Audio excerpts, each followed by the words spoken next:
আর এই যে উড়িষ্যার একটা ট্র্যাডিশনাল খাবার পখাল ভাত, দই পখাল। দই পখাল দেখুন কীরকম ভাবে এই যে সম্বরা যেটা বলি আমরা, কারি পাতা, শুকনো লঙ্কা, সর্ষে, এটা দিয়ে একটা সম্বরা টাইপের দিয়ে এর ওপর ছোঁক দেওয়া হয় যেটা বলে। আর এখানে দিয়েছে এটা বড়ি ভাজা, পেঁয়াজ দিয়ে মাখা বড়ি ভাজা।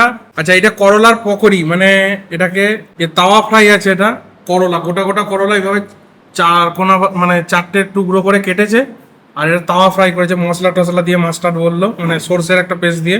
আর এই রকম ভেন্ডিটাকেও এইভাবে মশলা দিয়ে ম্যারিনেট করে লঙ্কা দিয়ে চিড়ে করেছে। আর এটা হচ্ছে পটল, এই যে পটল দেখুন, পটলটাকেও মশলা টশলা দিয়ে ম্যারিনেট করে তাওয়া ফ্রাই করেছে। আমি যেটা করবো প্রথমে, এই যে লঙ্কাটা দিয়েছে ভাজা, এটাকে একটা এইভাবে ভাতের সাথে মাখিয়ে নিতে হবে, তবে ফ্লেভারটা ছাড়বে। একটু ঝাল হবে, যারা ঝাল অ্যাভয়েড করেন তারা এই জিনিসটা করবেন না, বাট আমার এটা পার্সোনালি ভালো লাগে এইভাবে লঙ্কাটা ডলে নিতে। চলুন এবার একটু খাওয়া যায়। সরষে টরষে সব ভালো করে মাখিয়ে দিই। ওদের প্রেজেন্টেশনটা খুব সুন্দর, এই যে একদম গাঢ় দই।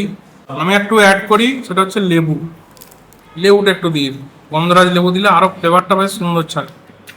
এই যে গন্ধরাজ লেবু একটু মিশিয়ে নিলাম আরও ফ্লেভারের জন্য।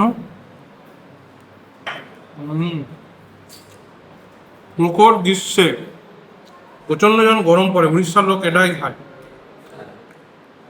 এবং শরীরটা পুরো ঠান্ডা থাকে। এইগুলো একটা ট্রাই করে দেখি। বড়ি ভাজা, পেঁয়াজ, তারপর লঙ্কা, এগুলো দিয়ে বড়িটাকে ভেজে মেখেছে।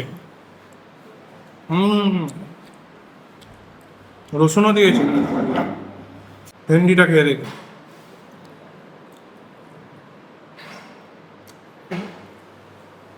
আলুর চোখা দিলে বেশি ভালো লাগবে। যাই হোক, আমরা শাক ভাজা, পটল, প্রত্যেকটা আইটেমই ভালো, বাট এত সুন্দর খাবার খেয়ে করলা খেয়ে মুখটা তেতো করতে চাইছি না।